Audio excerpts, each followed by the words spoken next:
Hi there, my name is Victor and I am a master technician. Please be aware that I do not represent any company. I'm not endorsed by or affiliated with any automotive manufacturer or car dealership. All opinions expressed in this video are my own, and all trademarks, logos, and brand names are the property of their respective owners. Today, I'm going to show you how to replace a front strut assembly on a 2010 to 2015 Lexus RX350 and RX450h model. Lift the front of the vehicle, support it securely on jack stands, or I have a hoist here, and then remove the front wheel on the side that you're doing the strut replacement.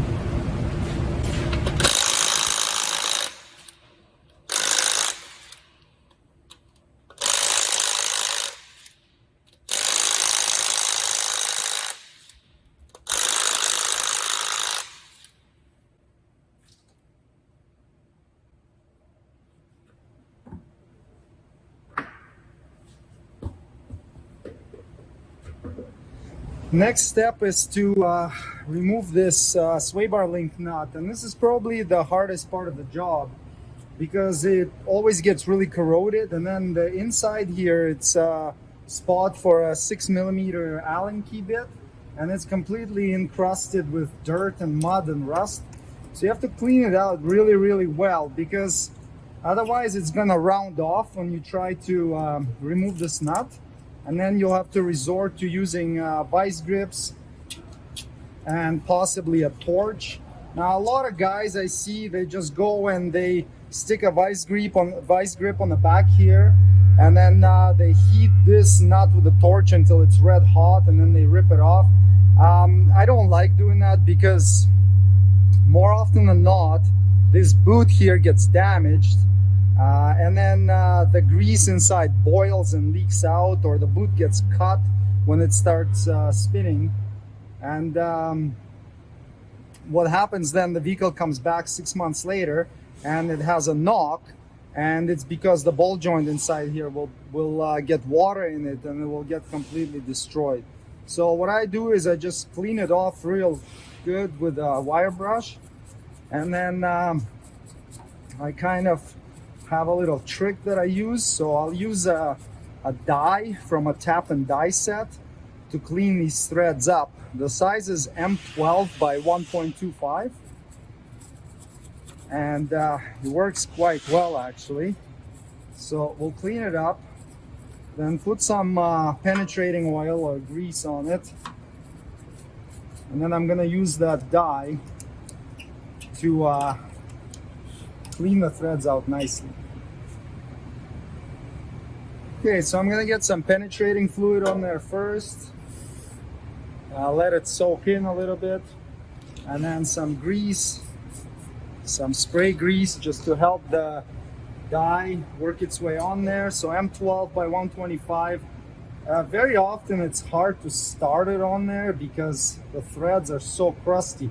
So imagine if you can't even get a dye started on there, how is that nut gonna come off? It's just gonna get jammed up in all that crud, and then you'll be back to the vice grip and torch method, which very often ends up destroying the sway bar link. So the way I do it, it's a little more tedious, it takes a little more time, you know, but 9 times out of 10 you can loosen this nut without causing any damage to the sway bar link.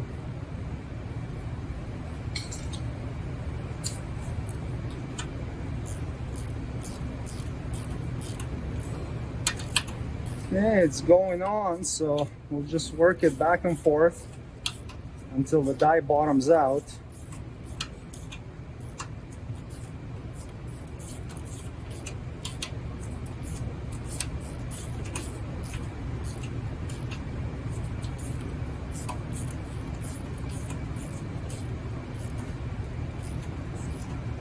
Okay, it's bottomed out. A couple more times. So now we can take it off and take a look. So that's how much crud and garbage was in those threads, just packed full. Okay, now let's go to the next step. So make sure that the Allen key slot here is completely clean of all the dirt and rust. This will be critical when we're trying to hold this stud from spinning while we're turning the nut.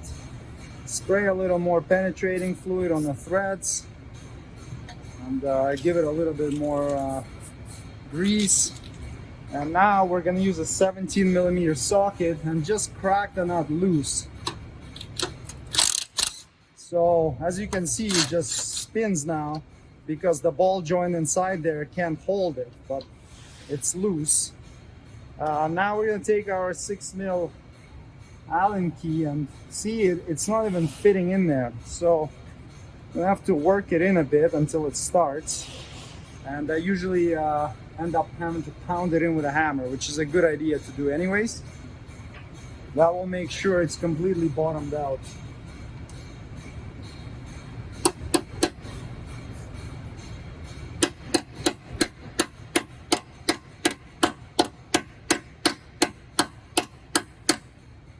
Okay, we're in all the way. All right, now throw a 17mm wrench on here. And what we want to do is we want to get our ratchet with an extension and go to tighten the stud. So as we tighten the stud clockwise, the nut is going to spin off counterclockwise. Put a lot of pressure on your ratchet because you don't want the Allen key to pop out of there. See, it started moving, but it's really tight. So what I do is I just keep working it back and forth like this. So go back a little bit, go forward a little bit. And as soon as it gets hard, or like quite hard, go back the other way and just allow the threads to kind of clean themselves. Put a little more oil penetrating fluid on there and just keep working it until you get it loose.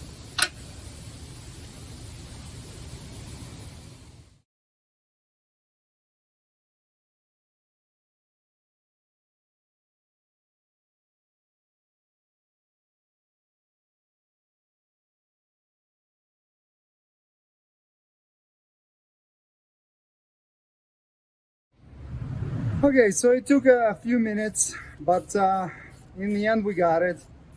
Now, this is the way I do it. Some other guys do it differently, like I said. So what they'll do is they'll throw the vice grip on this shoulder right here. But what I find very often is the vice grip will also grab the rubber boot. And then as this spins and the vice grips move, it'll rip a hole in the boot. If you end up rounding off this Allen key hole in there, then you don't have any other choice. You're just gonna have to do it that way with a vice grip and some heat on a nut. But about 9 times out of 10 this method works. So let's proceed to the next step.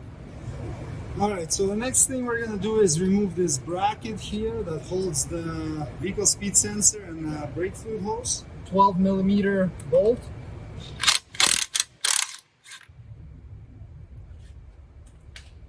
And I also removed this 10mm here holding the vehicle speed sensor wire. It just allows us to move the wire out of the way. And that way, hopefully, we're not gonna tear it when we're pulling the strut out of there. So this can all kind of come out of the way, and then there's this plastic clip right here. Just pop it off, and now you have lots of space to move around. And now you can grab the 22mm socket and a 22mm wrench and loosen these strut nuts.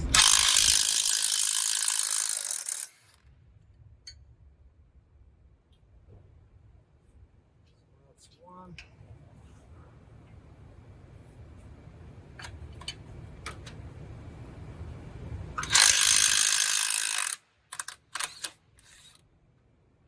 That's two. don't pull this bolt out yet.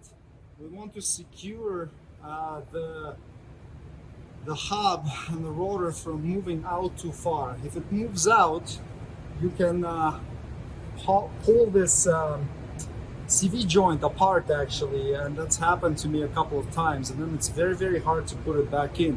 So you want to secure this with a bungee strap or something similar. So in essence, you want to secure the rotor in this position, and you don't want to allow it to tilt too far this way, and that can happen if you pull these bolts out, both of them, and then it will just rip the CV joint apart on the axle, and sometimes you have to remove the boot to be able to reassemble it, which is quite time consuming and unpleasant. I'm just gonna use the bungee strap and find a spot to hook it up to, and then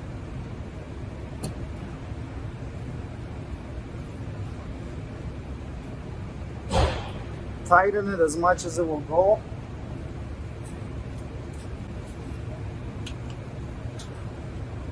And find somewhere to attach it to.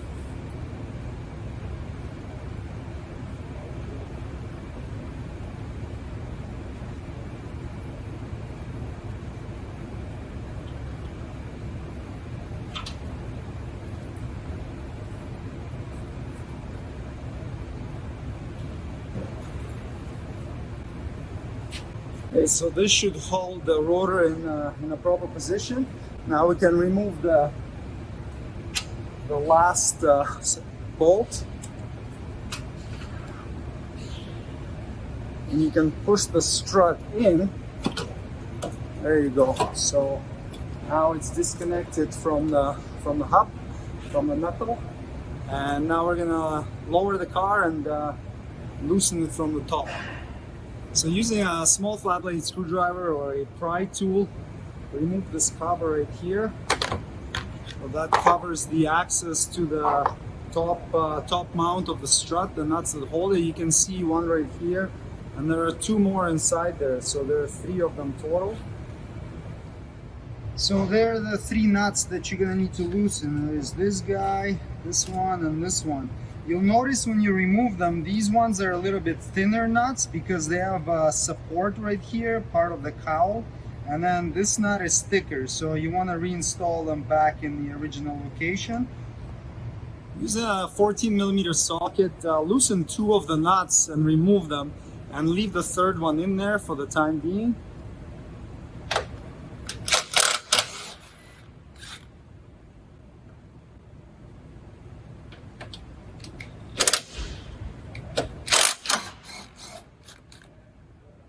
Okay, and then set up your gun on the last one so you can access it as you're holding the strut. So it really helps to have an assistant for this. So one person, the assistant, presumably loosens this nut while you catch the strut from the bottom. I'm gonna do it myself, so I'm gonna kind of reach around with one hand while grabbing the strut from the bottom with the other hand. So let's see how that goes. Okay, so we're gonna loosen that last nut while holding the strut and lower it down this way, so to the forward direction of where the axle, between the axle and the brake hose and the strap that we have here.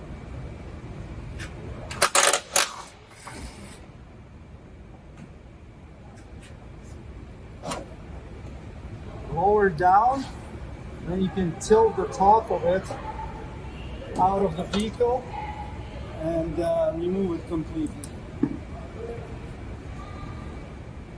So if you purchased a ready strut, which is a complete assembly with a strut and a spring and a top mount, it would look just like this. You could just go ahead and start reinstalling it back. In my case, I'm replacing just the strut assembly itself. We're reusing the spring and the top mount. So I'm gonna do that on the spring compressor. So there are different types of strut compressors. There are like manual ones where you just grab the spring, you know, here and here, and then you have a piece that holds it like this, a piece holds it like that, and then a threaded rod, and you tighten the nuts. Those are a bit sketchy. This one's a little bit safer, but we do lovingly call it the Widowmaker. So you can get hurt if you do something wrong or if you're not aware of how to set it up properly. So the most important thing is never to grab it by this top mount right here. And the problem with that is once you actually pull the strut out, the only thing that holds this mount to the top plate right here, holds them together, is the strut rod. So once you loosen the nut and you take the strut rod out, there is a potential for this spring to kind of bow out and fly out of there. And that's happened to me when I was an apprentice once, when I didn't know what I was doing.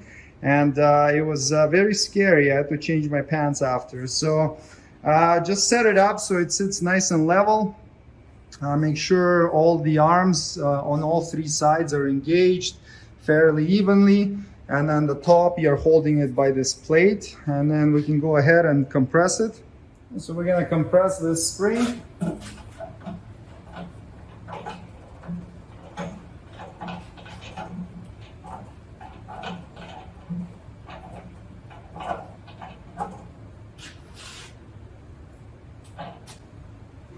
Everything looks okay.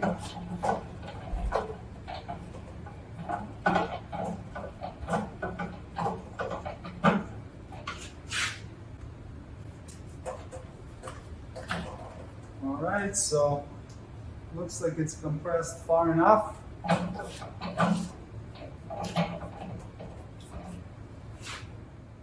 Using a 19mm socket, loosen this top nut here.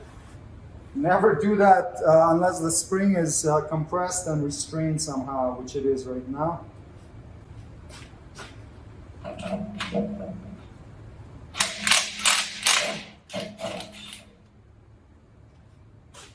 And now usually the strut's just a little bit stuck in there, so boom, there it goes, comes right out. Yeah, so there's our old strut and new strut. So we're gonna swap the bump stop over. Usually we don't replace these. It's a little bit broken at the bottom. That's pretty common. This small piece doesn't really do anything. So that prevents the strut from bottoming out completely and getting damaged internally. This one is still in decent shape. You can reuse it. Or of course you could purchase a new one. It just slides right on. And then we have this, the lower spring seat perch rubber. So you want to inspect it and see if it's damaged in any way or cracked, or if it's soaked in oil because the strut was leaking, you should replace it. If it's in really nice shape like this one is, there's no real wear on it, you can still reuse it. So just swap it over. And you can start reassembling.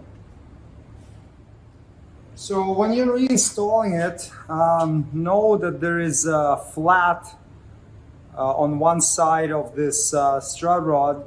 So you just gotta make sure it lines it up with a flat on the top mount, otherwise it won't go through.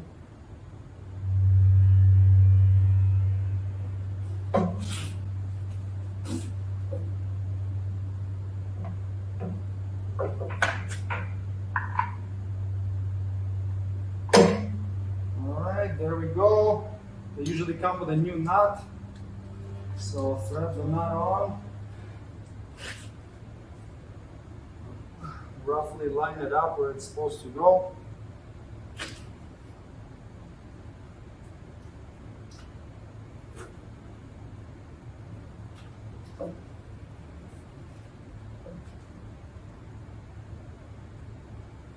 Make sure the insulator is lined up properly too.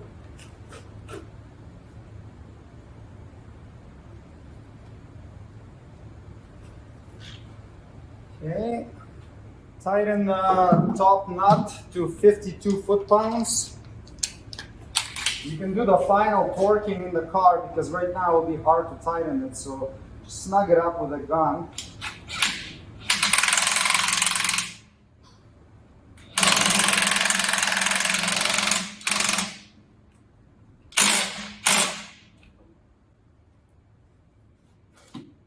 Now we can start taking the tension of the spring. So just line up the spring with a cutout in insulator. So make sure it all goes back properly.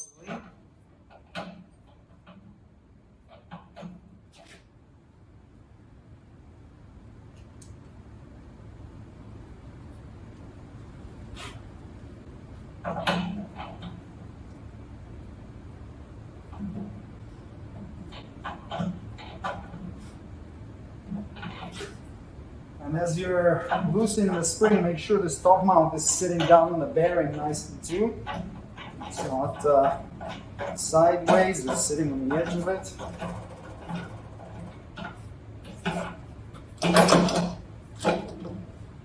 Okay, so here's our ready strut assembly, back and ready to rock, and just make sure that this top mount can turn. The bearing isn't buggered up in any way. Okay, we can go and reinstall it now. Okay, so to get it back in, we'll just have to line up these studs with the cutouts in the upper strut mount area there. Can be a little bit tricky. Let's try it. So get the bottom in first, so we can clear the quarter panel here.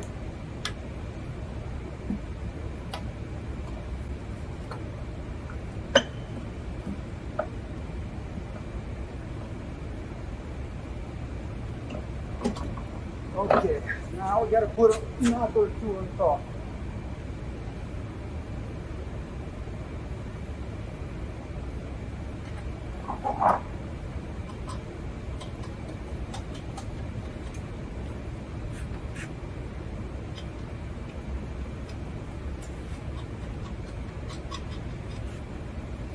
All right, it's in place. Okay, so snug these 3 nuts up.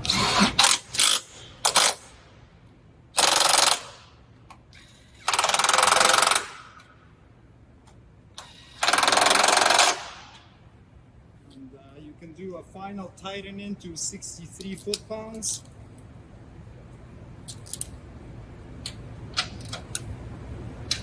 Or nice and snug. And then double check that center nut. The spec on that one is 52. Okay, so this is all good. Now we can put this cover on.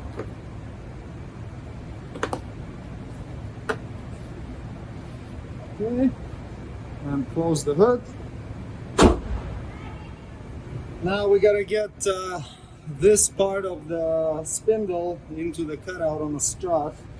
So you can just push the strut out of the way. Remember that the strut can turn if it's not aligned properly. Okay, there we go. And then lift up on this whole spindle and brake rotor assembly until you line up the bolt. Okay, one is through. And then you can push on the top here, line up the other one, and we can get the nuts on it.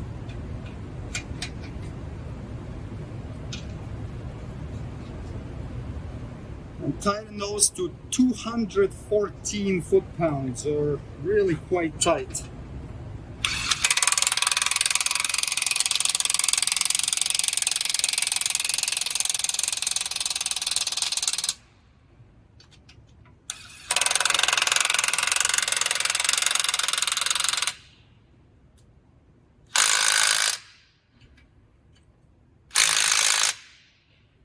That's gonna do it.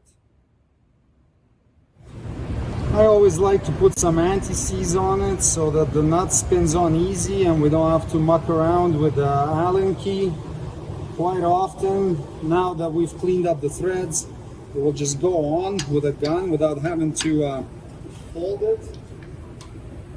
And spin the nut on, and the torque spec on that one is 55 foot-pounds. See? The threads were so clean that it just spun on. We didn't have to use the Allen key to hold the stud. So you can tighten that to 55. Now we can remove the bungee strap that was holding the rotor.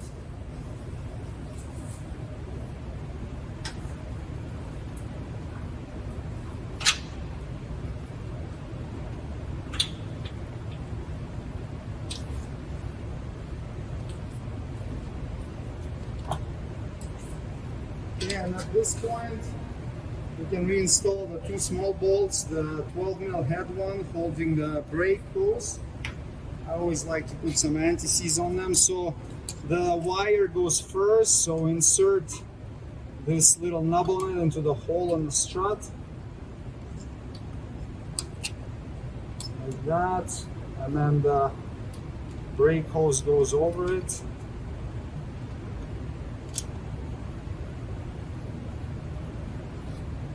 Tighten now onto 14 foot-pounds. And then reinstall the little wheel speed sensor wire, 10mm. And that one is only 5 foot-pounds for that little guy. And then we're gonna reinstall this clip that holds the harness to the strut and the knuckle. All right, now we can go ahead and put the wheel back on. Reinstall the wheel.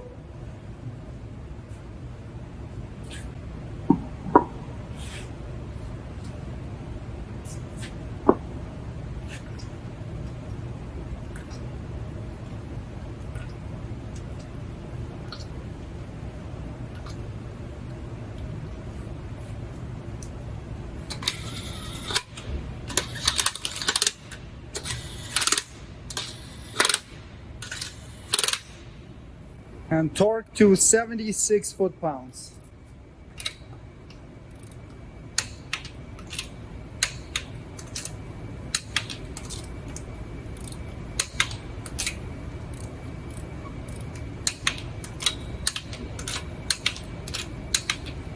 There you go. Front strut replacement is completed. Thanks for watching. Please check for product links below the video for any tools or supplies needed to complete the procedure shown in this tutorial. If you would like me to make a specific video, please leave a suggestion in comments. And don't forget to subscribe. See you next time. Cheers!